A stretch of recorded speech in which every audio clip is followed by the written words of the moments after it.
ಸದ್ಯ ಭಾರತಾದ್ಯಂತ ನಡೀತಾ ಇರತಕ್ಕಂಥ ಕೃಷಿ ಮೇಳಗಳಲ್ಲಿ ಎಲ್ಲರ ಗಮನ ಸೆಳೀತಾ ಇದೆ ಈ ಕೋಣ. ಹಾಯ್ ಹಲೋ ಎಲ್ಲರಿಗೂ ನಮಸ್ಕಾರ. ನಾನು ನಿಮ್ಮ RJ ಸುನಿಲ್. ಹೌದು, ತೂಕದಲ್ಲಿ 1,500 kg ತೂಕ ಇರ್ತಕ್ಕಂಥ ಈ ಕೋಣದ ಮೌಲ್ಯ ಕೇಳಿದ್ರೆ ನೀವು ಆಶ್ಚರ್ಯ ಪಡ್ತೀರಾ. 2 ಐಷಾರಾಮಿ ರೋಲ್ಸ್ ರಾಯಲ್ಸ್ ಕಾರಿಗೆ, 10 ಬೆನ್ಸ್ ಕಾರಿಗೆ, ಹಾಗೆ ನೋಯ್ಡಾದ ಐಷಾರಾಮಿ 12 ಮನೆಗಳಿಗೆ ಸಮ ಈ ಕೋಣದ ಬೆಲೆ. ಹೌದು, 23 ಕೋಟಿ ರೂಪಾಯಿ ಮೌಲ್ಯದ ಕೋಣವೊಂದು ಭಾರತಾದ್ಯಂತ ಕೃಷಿ ಮೇಳಗಳಲ್ಲಿ ಎಲ್ಲರ ಗಮನ ಸೆಳೀತಾ ಇದೆ. ಪುಷ್ಕರ್ ಮೇಳ ಮತ್ತು ಮೇರಟ್ನಲ್ಲಿ ನಡೆದ ಅಖಿಲ ಭಾರತ ರೈತರ ಮೇಳದಂತಹ ಕಾರ್ಯಕ್ರಮಗಳಲ್ಲಿ ಭಾಗವಹಿಸಿದಂಥ ಈ ಕೋಣದ ಗಾತ್ರ, ವಂಶಾವಳಿ ಮತ್ತು ಸಂತಾನೋತ್ಪತ್ತಿ ಸಾಮರ್ಥ್ಯ ದೇಶದ ಗಮನ ಸೆಳೆದಿದೆ. ಈ ಕೋಣದ ಹೆಸರು ಅನ್ಮೋಲ್ ಅಂತ ಹೇಳಿ.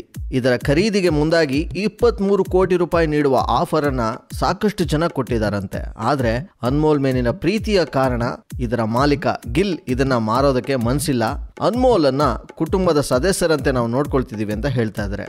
ಸಿರ್ಸಾ ಜಿಲ್ಲೆಯ ಅನ್ಮೋಲ್ಗೆ ಇದರ ಮಾಲೀಕ ಗಿಲ್ ಊಟಕ್ಕೋಸ್ಕರನೇ ಪ್ರತಿದಿನ 1,500 ಖರ್ಚು ಮಾಡ್ತಾರಂತೆ.